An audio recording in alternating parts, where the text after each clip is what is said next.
BC కులగణనపై high court ఇచ్చిన ఆదేశాల పట్ల హర్షం వ్యక్తం చేశారు Telangana BC commission chairman Niranjan.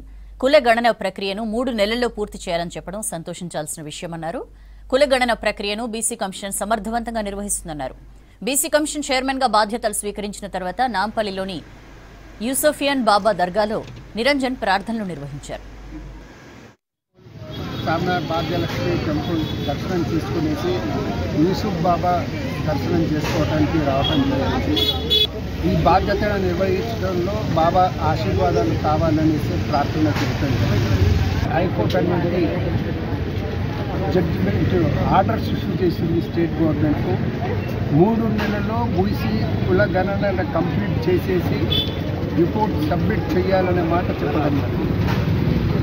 దాన్ని అమలు చేసే బాధ్యత బీసీ కమిషన్ అనే మాట మనవి చేస్తూ ఆ బాధ్యతను నిర్వహించడంలో బాబా ఆశీర్వాదాలు ఇవ్వాలని సాయశక్తుల రాత్రింబగలు కృషి చేసి హైకోర్టు కోరిన విధంగా కులగణనను పూర్తి చేసే ప్రయత్నం చేస్తాం.